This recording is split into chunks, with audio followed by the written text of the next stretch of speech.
Hi everyone, I just quickly wanted to demonstrate kind of a scrapbooking 101 video for my friends who are new to scrapbooking as well as my kiddos to show how I coordinate my scrapbook paper. When I buy kits, I buy a kit like this from K & Company, and many times I'll buy the coordinating embellishments. But I don't always buy the embellishments. For example, this particular paper line, I didn't really care for the embellishments too much, so on most of these I'm going to make my own. But I choose the paper first, and then it kind of gives you an idea right on the cover what you can do with these. For example, there's a little bit of lace here, as well as some grosgrain ribbon.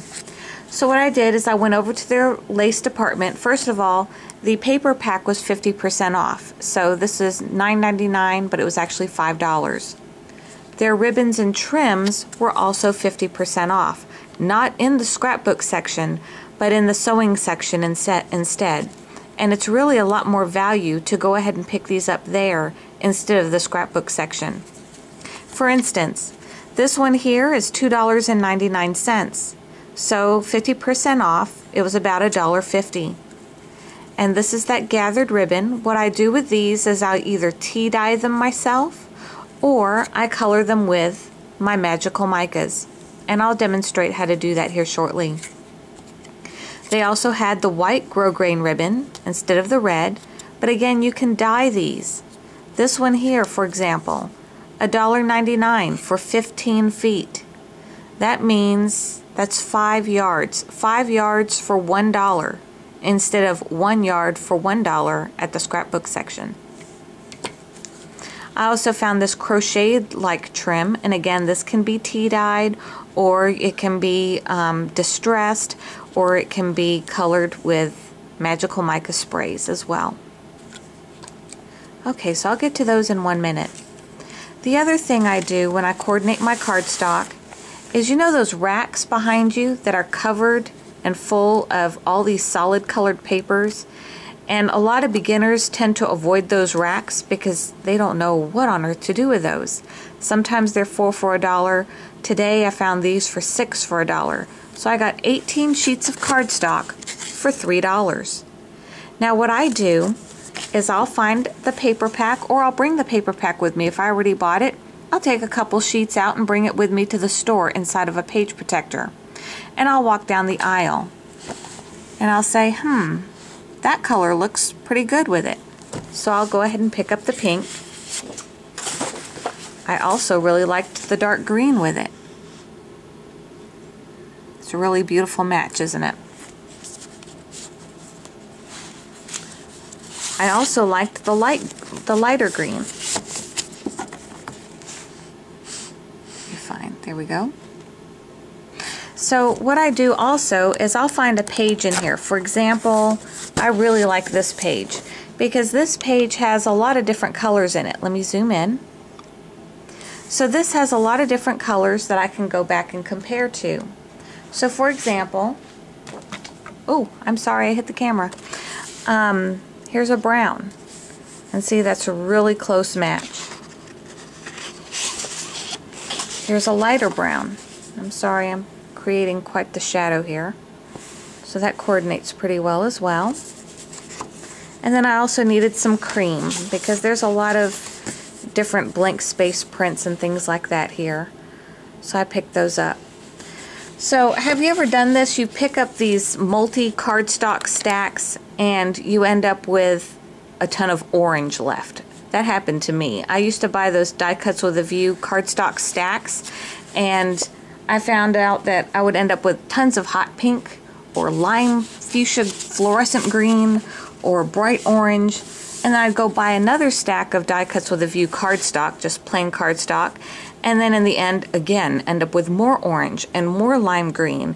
I had so much orange and lime green and bright pink in my stash I couldn't figure out what to do with all of it. So this way I avoid becoming a collector of colors that I don't want. I pick colors that I know I'm going to use with my paper stack, and those are the only cardstocks I buy. Instead of buying, you know, even on sale those stacks are what, $10? And instead I spent $3 for colors that I am going to use with my actual cardstock. Now, back to my trims and ribbons and how I do these. What I'll do is, say I'm working on a layout. Where's the one that I was starting to work on? This one. This is a really nice vintage looking page here, and I'll notice that it has some of this light blue. So what I'll do is I'll pull out my swatches, you know, remember the ones that I did for my magical micas? And I'll say, okay, what is the closest to this? Now in this lighting, it's not going to show you as well as what I can see, but what I ended up deciding on was the Tiffany's blue. Here it is.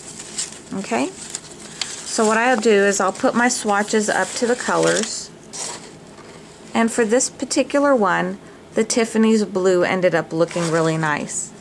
If it looks nice on one, it's going to look nice on another, because remember, this is a coordinating stack and a lot of them work together. So again, here's another one, and you can see more of how the Tiffany's blue really works with this paper. So maybe I'll show this one because I think it shows up better on camera for you. Okay, so I went with the Tiffany's blue. Then I took my white trim and I just cut off a 1-inch sample, and this was white at one point, I promise.